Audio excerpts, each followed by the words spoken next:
I really thought this year every single road course race was going to have a different winner. We were so close, man. That was one of my preseason predictions. But SVG did SVG things, swept the weekend, won the O'Reilly Series race, won the Cup Series race, and it looked like for a minute Chase Briscoe actually was able to get close to him, possibly make a pass, but ultimately, SVG was just toying with the field the entire day. The entire race, he would be up front. The guy in second, third maintained pace the first 10, 15 laps of a run. But then that was just SVG saving his stuff up. Then he would just pull away by 10 seconds. I was surprised though. Chase Briscoe had a legit chance. He messed up with 2 laps to go, but SVG ultimately held him off. Second win of the year for SVG. Wins 2 of the 4 road course races, puts himself back into the chase, and this also was the first week of the in-season tournament. So, Sonoma, yeah, compared to the absolute chaos and fun that was the San Diego Naval Base, this weekend as a whole, relatively tame. We all knew going into it SVG would be the favorite in both races, and when he sweeps the weekend. Not a lot of competition for the race lead. We saw Connor Zilic in both races. Shout out to Connor Zilic, by the way. Gets his first career Cup Series top 10 after having a terrible start to the year. 7th place, was up front running second for a while to SVG. Had a very good race, and he finished second to him in the O'Reilly Series race. Very good for Connor Zilic. Finally get the top 10. Things finally go his way. Ty Gibbs, notably, also 3rd place. I want to point him out because he won both stages. And he would do the strategy, basically, I'm going to stay out, get my stage points, and I'll lose track position to start the stage. Regardless, though, he was able to claw his way all the way back up to 3rd. I threw my hands in the air when he went with that strategy because I know he wanted the points, and what do you know, he's up to 4th in the point standings. But he was legitimately in front of SVG before he went with that strategy. Maybe he could have possibly competed with SVG for this win. But that strategy basically took any chance Ty Gibbs had at winning away. Good race and a lot of points. And Christopher Bell, I predicted that he was going to need Brent Cruz to step back in with his wrist injury. But you know what? He raced the whole race, got a bunch of stage points as well after Ty Gibbs, and he finishes top 5 at Sonoma. That's actually so good for Christopher Bell. Nursing a healing wrist. Very impressive stuff. Some other notables, Kyle Larson was top 5 all day. He brings it home in 4th. Ryan Blaney. That's his 6th top 10 in a row. Couple stage points.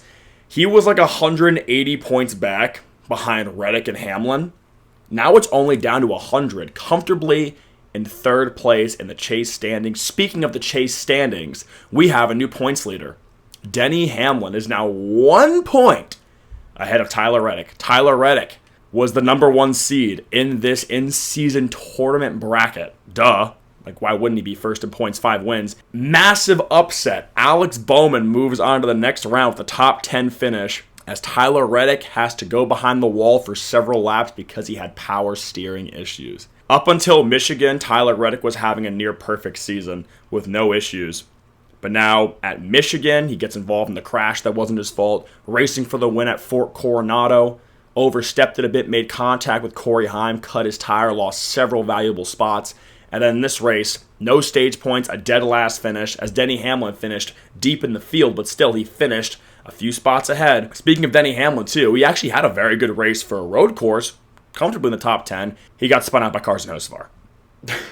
I mean, it was kind of like a stack-up, but still, Carson Hocevar is nuts.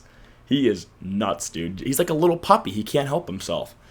But he ran into Hamlin there, but at the end of the day, Hamlin is your new points leader. There really wasn't a lot to talk about in this race. We kind of all knew going into it, yep, SVG is going to be the favorite, and no one really took the fight. Zilic actually kind of put up the fight, but it wasn't enough. SVG, once the long run started, pulled away.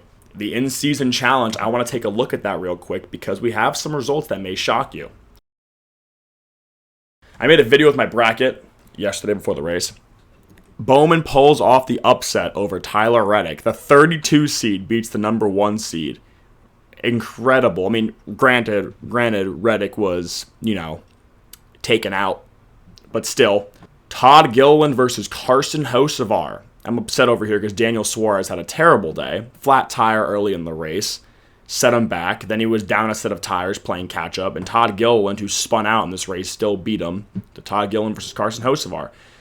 Both these Gibbs cars, Chase Briscoe and Ty Gibbs, finished second and third. They go on to the next round, and they're going to be against each other. And then on the bottom right here, Chase Elliott, despite having a bad day, finishing like 17th after spinning out, he still moves on over Noah Gragson and Michael McDowell.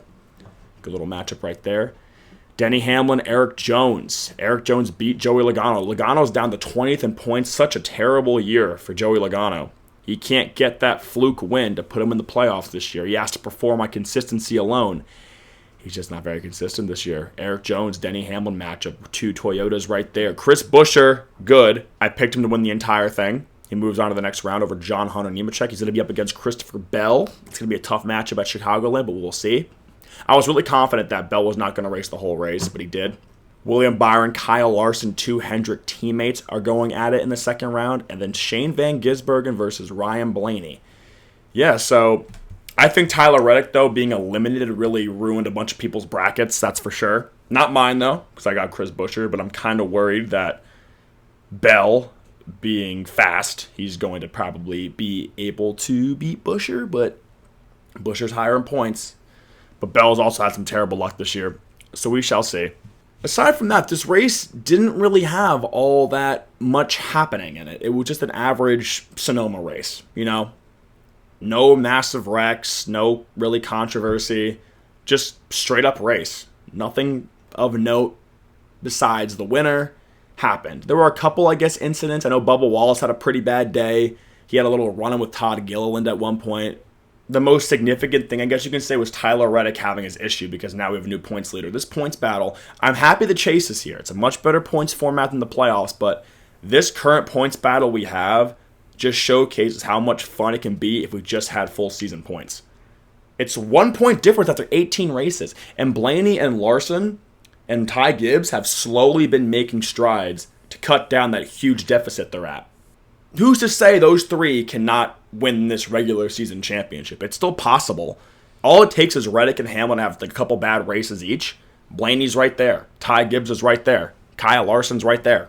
They're all fighting for those top 5 or 6 spots on the chase grid because those top 5 or 6 after the points reset will have the biggest advantage. I want to also go over TNT's broadcast. It's miles better than Fox. We know that. It wasn't amazing, obviously, compared to Amazon Prime. I like how the booth is still the same. Adam Alexander, Dale Earnhardt Jr., Steve Letarte are great. There were no full-screen commercials unless there was like a stage caution or something. Like, we saw all the racing action. They also caught some things that happened mid-pack. I think the one issue was, I remember during the pre-race show, there was a lot of audio issues with like the people talking, like Jimmy Johnson, Dale Jr. But besides that, not bad. I think it's definitely solid. It's watchable. It's watchable. I enjoyed it. I am very excited, though, for Chicagoland because that's probably one of the most anticipated races of the year. Chicagoland has not been on the schedule for 7 years. Arguably one of NASCAR's best tracks was sidelined. We had the Chicago Street Course for a couple of years, but this is going to probably race like old Atlanta, how worn out that surface is. I hope so. But yeah, I'm very excited for Chicagoland. The last race there, I think, was like Bowman versus Larson, like 2019. I remember watching that race live. Sonoma is officially in the books. I just don't have much to talk about besides the in-season tournament, and SVG wins another road course. That's 8 career wins for SVG, all on road courses. At this rate, say he races like 7 more years and gets like 15 more road course races, he'll have like 25 career wins, all on road courses. That's like incredible. Besides guys like Marcus Ambrose or like AJ Allmendinger, who all their career wins were on road courses, they only had, 2 or 3 apiece. Allmendinger has 3, Marcus Ambrose had 2, Juan Montoya, I think, had 2. SVG got 8. And he's going to probably keep winning at least 2 every single year at this rate. He's just so good. Other drivers have to start adapting his, braking with the left foot technique, because that's why SVG is so good. He brakes with the left foot. Everyone else brakes with the right. If drivers can somehow adjust their driving style on these tracks, they might have a chance. Because I feel like that advantage that SVG has, just being as good as he is the reason why nobody else can really put up a fight. Larson's pretty good sometimes. Blaney's been better on road courses. Ty Gibbs is a good road course racer. Chase Briscoe almost had him. But even still, when like we get our hopes up, SVG just like prevails. You can't stop him. It's remarkable the things he can do. We are officially only 8 races away from the start of the chase. We are officially halfway through the NASCAR season. 18 races down, 18 races to go. Who do you guys have winning Chicagoland? And who do you guys have winning this in-season tournament? Was your bracket busted after Sunday? If you picked Tyler Reddick, probably was. Everyone have a great day. Please be safe. Enjoy this beautiful summer weather. And happy July 4th. Kind of. Not really. Have a great day, guys. Peace!